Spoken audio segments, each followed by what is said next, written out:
What's up, folks? Taylor Swift is known for having lots of ex-boyfriends that lead to lots of songs. But today, we're going to compare who has more money, all of her ex-boyfriends combined or Taylor Swift. Let's get into it. First up, we have Brandon Borello, who reportedly dated Taylor back in the early 2000s. Basically, Brandon went away to college and long distance didn't work out. It said that Tim McGraw and Our Song were written about him. This is where the concept of this video gets tricky because Brandon has no social media history or any trace left of him, which you can't blame him for because look at the women that would have been harassing him online.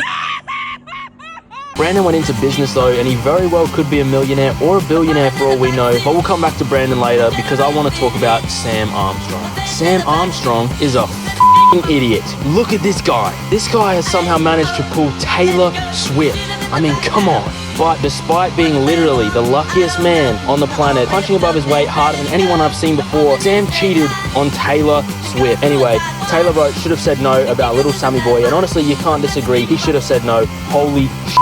Whoever he cheated on Taylor with can never compare. But don't worry, Sam is still alive, despite I'm sure the many urges to just jump off a bridge he's had in the last 20 years. But again, I can't find anything about him other than he's possibly single, 36 years old, and a Capricorn. We can assume his net worth is a negative $1 billion though, because Sam f***ed up. There's no coming back from that. But for the purpose of this video, we'll say he has an average salary of $80,000 a year and a net worth of about $200,000. Next is Jordan Alford. This man inspired Picture to Burn, and we're going to assume his net worth is an average salary of $80,000 a year and a net worth of $200,000 as well. Taylor also dated Drew Hardwick, who was arrested for child abuse. So we're going to leave him at zero. Moving on, we have Joe Jonas. Joe dated Taylor Swift in 2008 and in 2024 has a net worth of $50 million.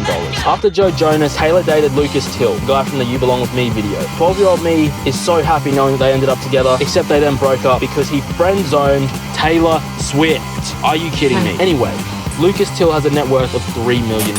Next is Taylor Lautner. Now, luckily for him, this guy's on the good side of the Swifties, and he is worth $40 million. After Taylor Lautner was John Mayer. Despite the fact that he is absolutely hated by generations of Swifties, John Mayer is worth around $70 million. Taylor also dated Corey Monteith. She was visibly upset when Monteith died in 2013, and she tweeted about it, which is a big deal these days, I suppose. I think he's loved by Swifties, but definitely is in the heart of Taylor herself. Monteith had a net worth of $2 million before passing away. I really don't feel comfortable talking about this anymore. Let's move on. Rest in peace, Corey Monteith. Taylor also is reported to have dated Adam Young. He's from our city. You would not believe your eyes. Anyway, I don't know if they dated for sure, but for the purpose of this video, we'll include his net worth of $4 million.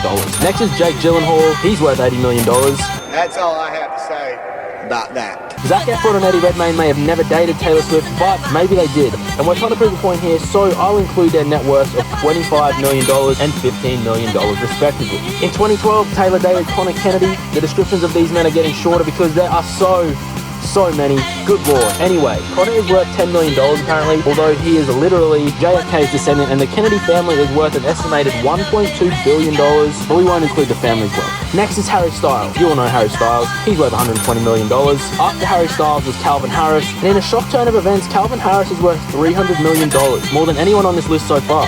Then there was Tom Hiddleston. And I will not be bullied by that. He's worth $40 million. She then dated Joe Alwyn for an uncharacteristic 6 years. They then broke up characteristically. He's worth $4 million. The last man that Taylor dated that we know of before Travis Kelce was Matt Healy. Matt Healy is a singer-songwriter and is worth $15 million. Finally, we get to talk about the stay-at-home dad, the legend, the blue-eyed tight end with a tight end, the man who has a brother who's bringing back the dad bod and stealing women from him left, right, and center. Patrick Mahomes' favorite target, Travis Kelce. This big pretty boy is worth around $30 million, and thank the heavens that was the last one, for now.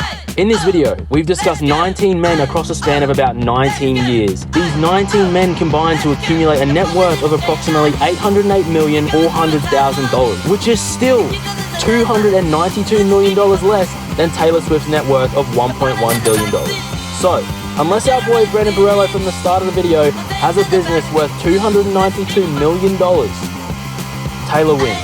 But to put it in perspective, Taylor has almost the same amount of money as the whole Kennedy family.